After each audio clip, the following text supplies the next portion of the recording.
Hello everyone, welcome back to Theseus Body Mind. Today we're talking about maintenance strategies. So this is how to avoid missing training, missing the physical exercise that you've got planned in weeks where you're super busy with work, social commitments, family, and making sure that we manage to get at least some training done at the times where it's quite difficult for us to squeeze it in with everything else. So there's two key principles that we want to go into before we look at the sort of tools and strategies that we can put in place. All right, first key principle is have a backup plan. All right, we don't want to be waiting until the moment where we realise we've run out of time for the gym to try and think of something else that we should be doing. Okay, we want to have that contingency plan in place, ready to go.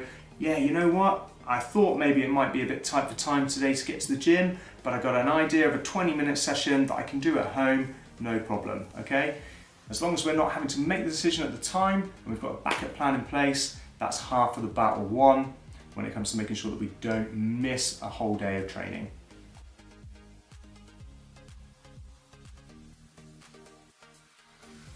Okay, the second key principle then that we need to think about is ensuring that we actually follow through with our backup plan, okay? So first key principle, have the backup plan, have that contingency in place. But the second key principle is making sure that we actually follow through with it, all right?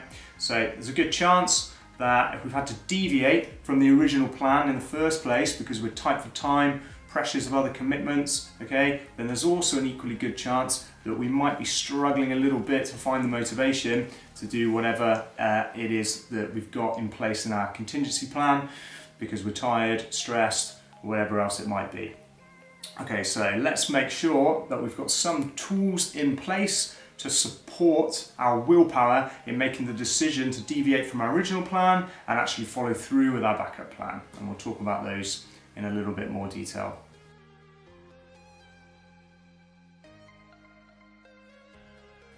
Okay, the final point then that I want to go into before we go into the actual strategies on how to make this work is the better to do something than nothing principle, okay? And it's almost always true, all right?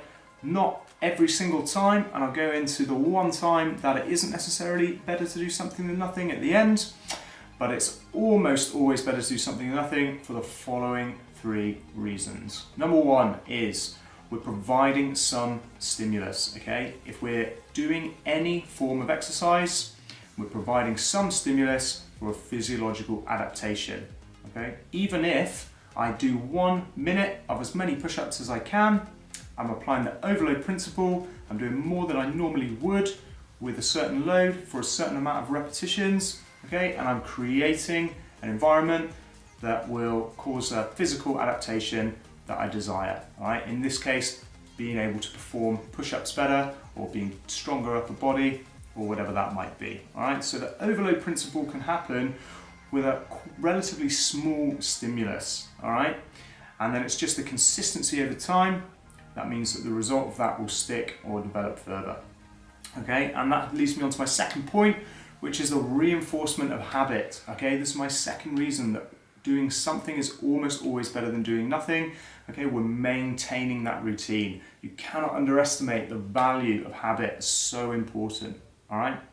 Forming that positive habit alone can be enough to get us training and committing to physical activity during the times where we're really not that motivated to do it, just because it almost feels more strange not to be doing it because that's part of our usual routine. Okay, so you can't underestimate the value of reinforcing routine, maintaining that habit. My third and final reason that I believe doing something is almost always better than doing nothing is the emotional reward. Okay, this emotional reward factor is also invaluable for maintaining consistency over time. Right? We don't want to give in to our primal instinct to be lazy, to not do anything just because we're a bit shorter on time than we thought we were going to be, because the resulting factor of that is that 3 hours later before you go to bed or the next morning when you wake up, you're going to be feeling a bit demoralized, a bit ashamed of yourself, maybe a bit guilty, and those aren't really the feelings that we want to be associating with our fitness regime, okay?